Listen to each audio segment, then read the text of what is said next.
अस्सलाम वालेकुम, welcome to my channel kitchen with Arusa. कैसे हैं आप सब? मैं उम्मीद करती हूँ आप सब खैरियत से होंगे।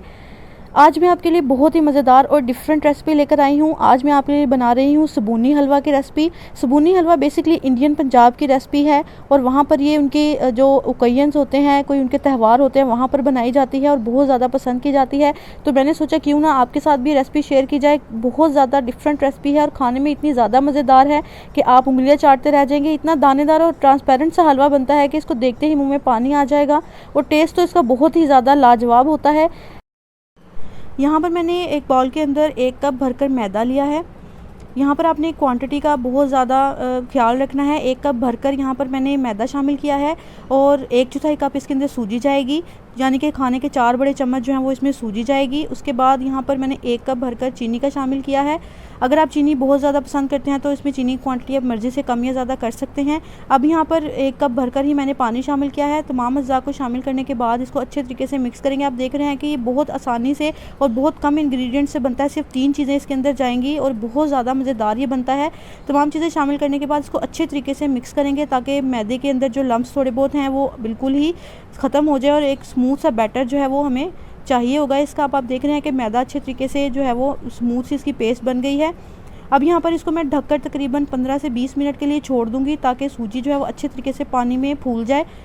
अब 15 से 20 मिनट में आप देख रहे हैं कि सूजी अच्छे तरीके से फूल गई है। अब इसको बनाना स्टार्ट करते हैं। अब दूसरी तरफ कढ़ाई के अंदर मैंने 1 कप भरकर घी लिया है। आप यहाँ पर ऑयल भी ले सकते हैं, लेकिन घी में ये हलवा बहुत ज़्यादा मज़ेदार बनता है, इसलिए आप इसमें घी शामिल करिएगा।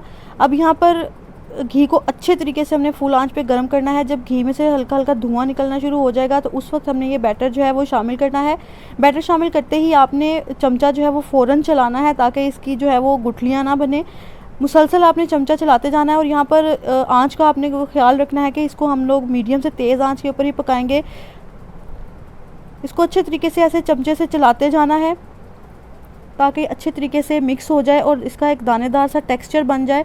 अगर आप इसको इसमें ऑयल में शामिल करके चमचा नहीं चलाएंगे तो क्या होगा कि ये मैदा है तो इसमें शामिल होते ही घी में ये ऐसे गुठलियों की तरह बन जाएगा, तो बहुत ज़्यादा आपको मसला करेगा। इसलिए इसको शामिल करते ही फ़ौरन से आपने चमचा चलाते जाना है। अब आप सोच रहे होंगे कि इसके अंदर मैंने इतना ज़्यादा घी शामिल किया है तो ये बहुत ज़्यादा ऐसे एक्स्ट्रा घी ना हो जाए। तो मेरी जितनी भी रेसिपीज़ होती हैं वो परफेक्टली डन होती हैं तो ही मैं इनको आपके साथ शेयर करती हूँ। कभी भी मैं कोई अगर रेसिपी में कोई कमी पेशी हो तो मैं उस वीडियो को अपलोड ही नहीं करती, इसलिए आपने टेंशन नहीं लेनी। अब आप एंड पे देखेंगे कि जो आप लोगों को लगेगा कि घी ज़्यादा है वो बिल्कुल भी ज़्यादा नहीं होगा। अब इसको अच्छे तरीके से हमने भून लेना है। अब यहाँ पर मैंने 2 अदद इलायची इसमें शामिल की है। इलायची शामिल करने के बाद इसको अच्छे तरीके से हमने मिक्स करते जाना है।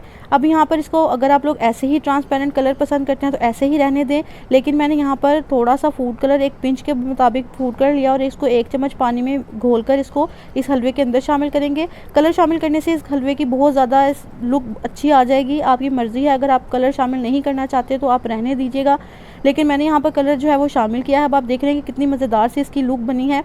इसको ज़रूर ट्राई करिएगा और मुझे बताइएगा कि आपको मेरी रेसिपी कैसी लगी है। ये बहुत ज़्यादा मज़ेदार बनता है और मैदे की वजह से इसके अंदर हल्का सा एक क्रंचीनेस भी आएगा जो बहुत ज़्यादा मज़ेदार लगेगा। आप देख रहे हैं कि हलवा हमारा अच्छे तरीके से भुन गया है। इसको हमने तकरीबन 15 से 20 मिनट पकाना है तो फिर आपका हलवा जो है वो रेडी हो जाएगा। अब यहाँ पर आपके पास जो भी ड्राई फ्रूट हैं आपने वो शामिल करना है। मैंने यहाँ पर बादाम शामिल किए हैं। बादाम शामिल करने के बाद इसको अच्छे तरीके से 4 से 5 मिनट के लिए मज़ीद भूनने के बाद आप देख रहे हैं कि हलवा हमारा जो है वो रेडी है। ये बहुत ज़्यादा मज़ेदार बना है, इसको ज़रूर ट्राई करिएगा।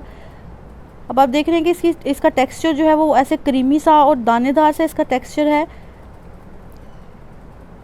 ये रेसिपी बहुत ज़्यादा बनाने में आसान है। इसको खाकर आपको ऐसा लगेगा कि जैसे आप अंडे का हलवा खा रहे हैं। ये बहुत ज़्यादा मज़ेदार हलवा की रेसिपी है, इसको ज़रूर ट्राई करिएगा और मुझे कमेंट सेक्शन में बताइएगा कि आपको मेरी रेसिपी कैसी लगी है। अब यहाँ पर इसको बादामों के साथ गार्निश करेंगे। जो भी आपके पास इजीली ड्राई फ्रूट्स अवेलेबल हैं वो आप इसमें शामिल कर सकते हैं।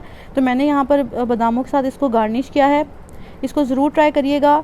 अगर आप मेरी वीडियो पहली बार देख रहे हैं तो प्लीज़ मेरे चैनल को लाइक, शेयर और सब्सक्राइब ज़रूर कीजिएगा। बेल आइकन को ज़रूर प्रेस किया करें ताकि मेरी आने वाली हर नई रेसिपी का नोटिफिकेशन आप तक ज़रूर पहुँचे।